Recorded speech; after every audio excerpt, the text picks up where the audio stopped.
Vamos a hablar del tratamiento osteopático del bruxismo.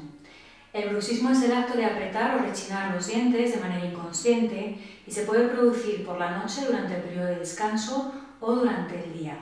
Se considera una parafunción puesto que no tiene ninguna finalidad, es un acto que desarrollamos fruto de estrés o fruto de problemas de mala oclusión, como veremos más adelante.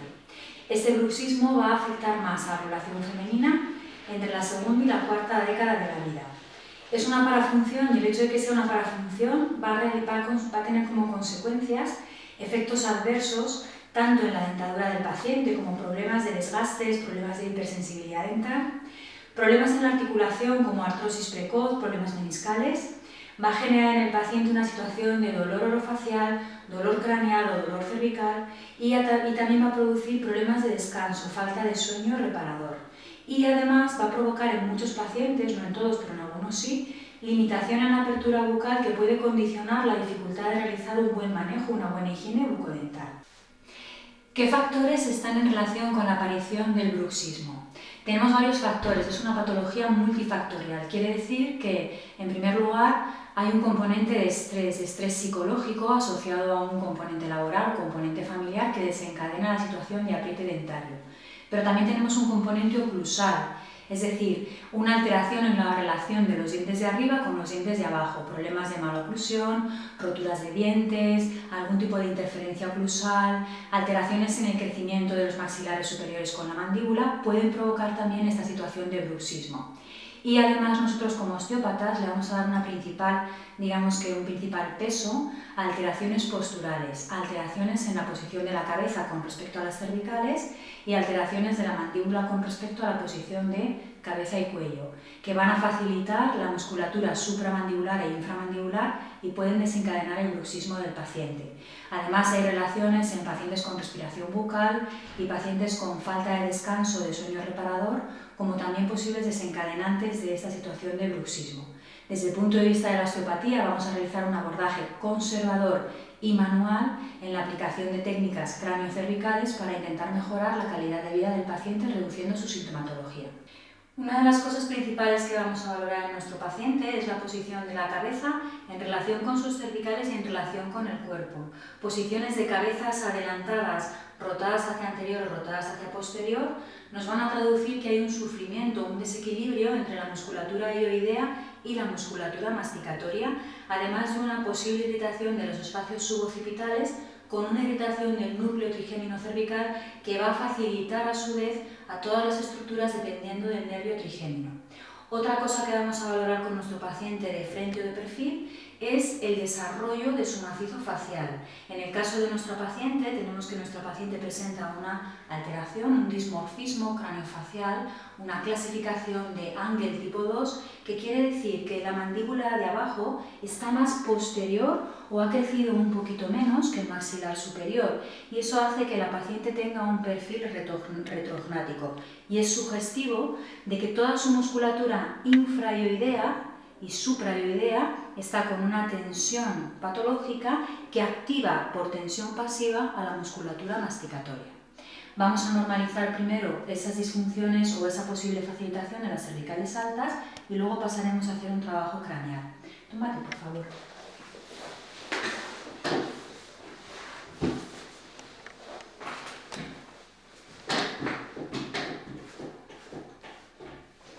Podemos realizar cualquier maniobra a este nivel, en este caso vamos a elegir una técnica de manipulación cervical. Relájame. Bilateralmente. Relájame. Una vez hemos liberado las cervicales altas, podemos hacer alguna técnica de tejidos blandos para abrir y normalizar los espacios suboccipitales. En este caso, por ejemplo, vamos a elegir hacer una técnica de stretching, una técnica de rocking, de stretching cápsulo ligamentoso.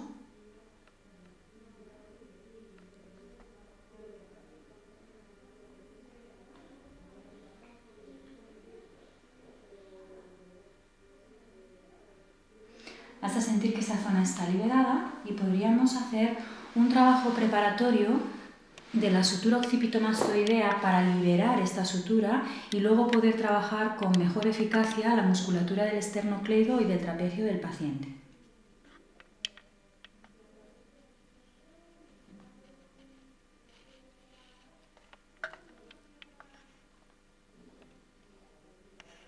realizamos este trabajo bilateralmente, puesto que la posición de la cabeza de nuestro paciente está proyectada hacia adelante sin ninguna asimetría.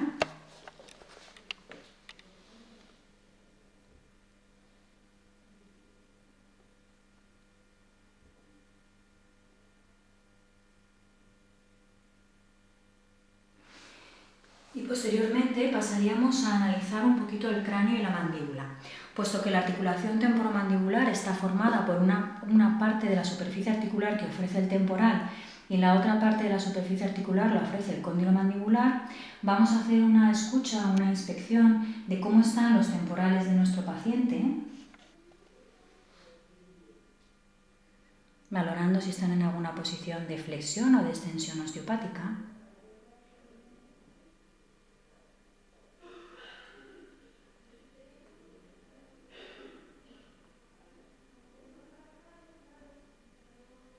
Y vamos a valorar también cómo es el movimiento de estos cóndilos. Entonces, haciendo un contacto sensitivo sobre los cóndilos mandibulares, le vamos a pedir al paciente que abra y que cierre, abre y cierra.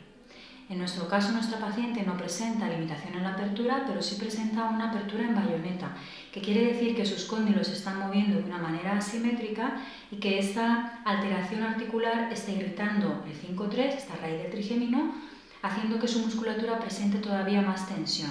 Nuestra idea sería, abre otra vez, por favor, cierra, realizar un movimiento de movilización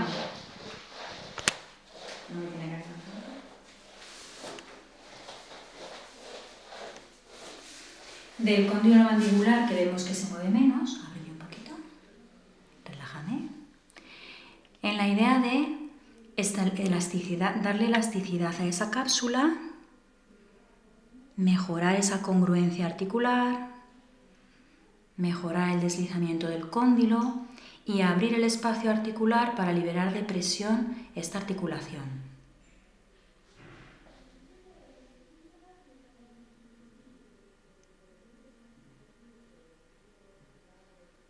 Bien, una vez hemos articulado ese lado, que era el lado que nos resultaba más hipomóvil, lo que vamos a hacer es valorar la musculatura, puesto que la activación, el espasmo, la contractura de esta musculatura va a activar puntos gatillo que van a ser los causantes de muchos de los dolores orofaciales del paciente y de muchos de los dolores cervicales. Entonces vamos a hacer una palpación de los maseteros, buscando identificar cordones miálgicos, bilateralmente siempre. Vamos a hacer una palpación del temporal del paciente, buscando igualmente identificar cordones miálgicos.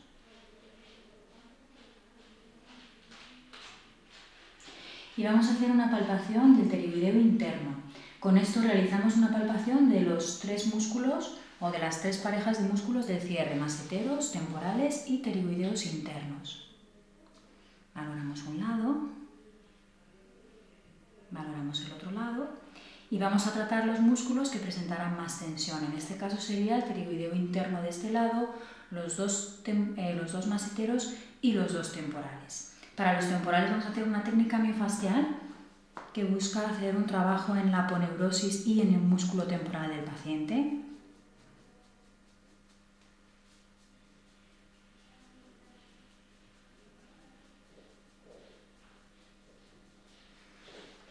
Para la musculatura maseterina vamos a hacer un trabajo neuromuscular. ¿Puedes ponerte de lado, por favor, del lado izquierdo?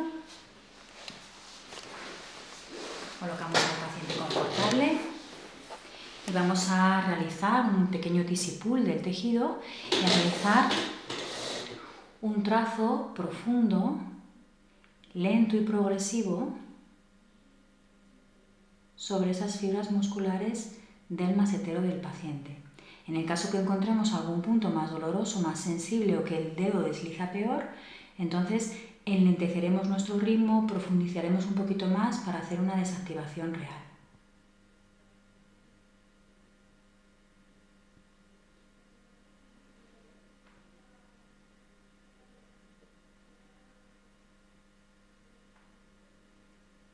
Realizaríamos esta técnica bilateralmente. Ahora, para el pterigoideo interno, ponte boca arriba. Vamos a elegir hacer una técnica de inhibición, buscando hacer un contacto en el cuerpo del pterigoideo interno y, si es preciso, acompañar un poquito la mandíbula del paciente en esa diducción para conseguir una mayor relajación. ¿Se tolera bien la técnica? Siempre con un feedback por parte del paciente preguntando si las sensaciones son tolerables.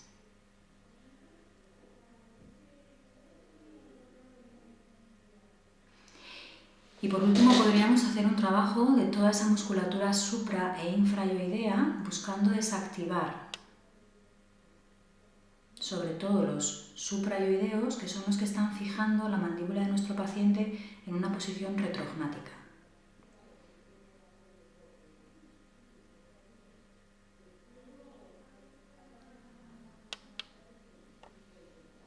Realizaríamos 3 trazos.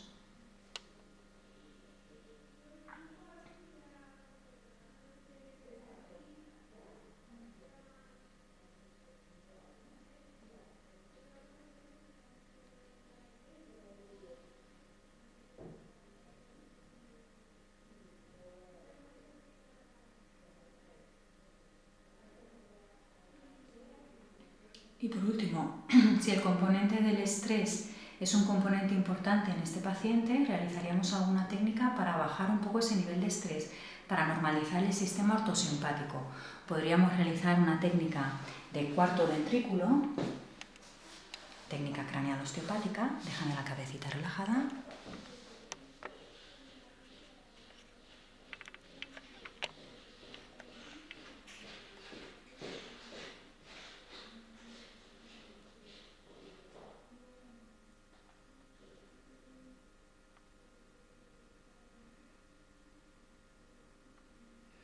Y con este trabajo estamos actuando a nivel de todos esos factores etiológicos que hemos hablado. Estamos mejorando un poquito la situación de estrés del paciente, estamos mejorando la situación de mala oclusión del paciente hasta, digamos que en la medida de nuestras posibilidades, y estamos desactivando y normalizando todo ese sistema miofascial cráneo masticador, que es muchas veces el responsable de grandes de los dolores del paciente.